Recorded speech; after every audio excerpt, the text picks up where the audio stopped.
Hi good morning all. Daily morning 8 o'clock நம்மளுடைய சேனலில் வந்து டிஎன்பிசி ப்ரிப்பேர் பண்ணுற ஸ்டூடெண்ட்ஸுக்கு தினமணி நியூஸ் பேப்பர் ரீடிங்ஸை வந்து கரண்ட் அஃபேர்ஸாக பார்த்துட்டு வரோம். ஓகே, இன்னையோட இம்பார்ட்டன்ட் நியூஸ்க்கு வந்து நம்ம போயிடலாம். ஓகே, இங்கே பாருங்கள். வேர்களை தேடி திட்டம் கடற்கரை கோயிலை பார்வையிட்ட அயலக தமிழர் வம்சாவளி மாணவர்கள். என்னென்னா 18லேருந்து 30 வயதுக்குட்பட்ட அயலகத்தில் வாழற தமிழ் வம்சாவளி மாணவர்களை வந்து தேர்ந்தெடுத்து அவங்கள வந்து தமிழ்நாட்டினுடைய வரலாறு மற்றும் பண்பாட்டை தெரிந்து கொள்ளும் விதமாக பல்வேறு இடங்களுக்கு வந்து அழைத்து செல்கிற திட்டம் தான் வந்து வேர்களை தேடி திட்டம். இந்த திட்டம் வந்து அயலக தமிழர் நலன் மற்றும் மறுவாழ்வுத்துறையினுடைய சார்பில் தான் வந்து இந்த திட்டம் வந்து செயல்படுத்தப்படுது. அதன்படி பார்த்திங்கன்னா கடற்கரை கோயிலுக்கு வந்து நேற்று அயலக தமிழர் எல்லாருமே வந்து பார்வையிட்டு இருப்பாங்க. இந்த திட்டத்தில் வந்து நிகழாண்டில் பார்த்திங்கன்னா ஒரு 15 நாடுகள், இந்தோனேஷியா, மொரீஷியஸ், ஆஸ்திரேலியான்னு சொல்லிட்டு ஒரு 15 நாடுகளை சேர்ந்த 100 தமிழர்களை வந்து என்ன பண்ண போகிறாங்கன்னா தமிழ்நாட்டினுடைய பல்வேறு சிறப்புமிக்க இடங்களுக்கு அழைத்து செல்ல போகிறாங்க. சரிங்களா? ஓகே, நெக்ஸ்ட் இங்கே பாருங்கள். புதுவையினுடைய துணைநிலை ஆளுநர், அதாவது புதுவையினுடைய புதிய துணைநிலை ஆளுநராக நியமிக்கப்பட்டுள்ள கைலாசநாதன் வந்து ஆகஸ்ட் 7ஆம் தேதி வந்து பதவியேற்றுக் கொள்ளப்படுதா. அதாவது உயர்நீதிமன்றத்தினுடைய தலைமை நீதிபதி வந்து இவங்களுக்கு பதவி பிரமாணம் செஞ்சு வைப்பாங்க. சரிங்களா? இதை மாதிரி புதுச்சேரியினுடைய ஆளுநராக பதவி வகித்து வந்த சிபி ராதாகிருஷ்ணன் அவர்கள் வந்து தற்போது மகாராஷ்டிரனுடைய மாநிலத்தினுடைய ஆளுநராக வந்து நியமிக்கப்பட்டிருக்காரு. சரிங்களா? நெக்ஸ்ட் பார்க்கலாம். ஓகே, நெக்ஸ்ட் இங்கே பாருங்கள்.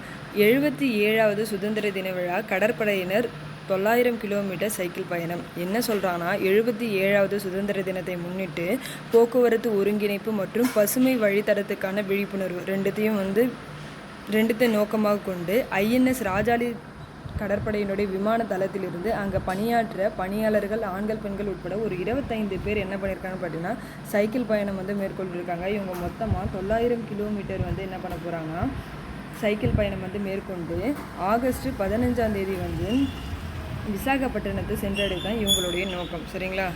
ஓகே, நெக்ஸ்ட்டு பார்க்கலாம். ஓகே, இன்னையோட குரலை வந்து நம்ம வாசிப்போம். இந்த குரல் வந்து பகை திறம் தெரிதல் அப்படின்ற அதிகாரத்தில் வந்து நம்மளுக்கு கொடுத்துருக்காங்க. பகை என்னும் பண்பில் அதனை ஒருவன் நகை ஏனும் வேண்டற்பாடு அற்று அன்று. இந்த குரலினுடைய பொருள் என்னன்னு பார்த்தீங்கன்னா பகைன்னு சொல்லக்கூடக்கூடிய ஒரு பண்பில்லாத ஒரு தீமையை நம்ம ஒரு சிரிப்புக்காக, அதாவது விளையாட்டுக்காக கூட நம்ம மற்றவங்களுக்கு செய்யக்கூடாது அப்படின்றத இந்த குரலினுடைய பொருள். சரிங்களா? இன்னொரு தடவை வாசிக்கலாமா? பகை என்னும் பண்பில் அதனை ஒருவன் நகை ஏனும் வேண்டற்பாடு அற்று அன்று. ஓகே, நெக்ஸ்ட் இங்கே பாருங்கள். விரைவில் கோவை திருச்சியில் கலைஞர் நூற்றாண்டு நூலகம் அமைச்சர் உதயநிதி ஸ்டாலின் அவர்கள் வந்து தெரிவிச்சிருக்காங்க.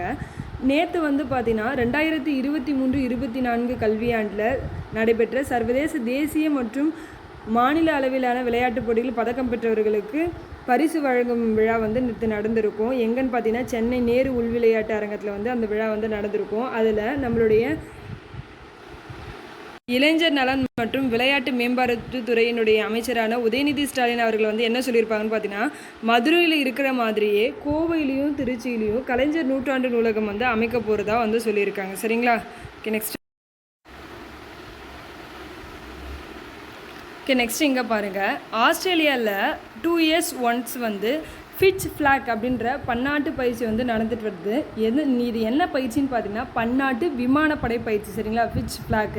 இதில் இந்திய விமானப்படை வீரர்கள் வந்து இதில் கலந்துட்டுருக்காங்க. இதை மொத்தமாக 20 நாடுகளை சேர்ந்த 140க்கும் மேற்பட்ட போர் விமானங்களும் 4400 வீரர்களும் வந்து என்ன பண்ணியிருக்காங்கன்னா இதில் கலந்துட்டுருக்காங்கன்னு சொல்கிறாங்க. சரிங்களா? நெக்ஸ்ட்டு பார்க்கலாம்.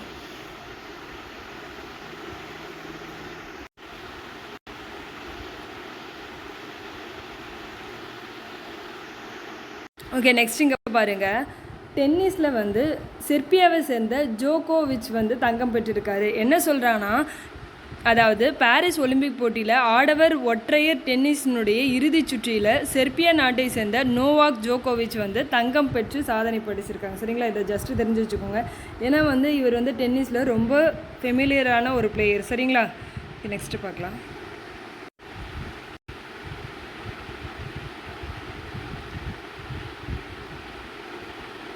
ஓகே ஃப்ரெண்ட்ஸ், இன்னையோட இம்பார்ட்டன்ட் நியூஸ் வந்து இதோட கம்ப்ளீட் ஆகுது. Thank you all.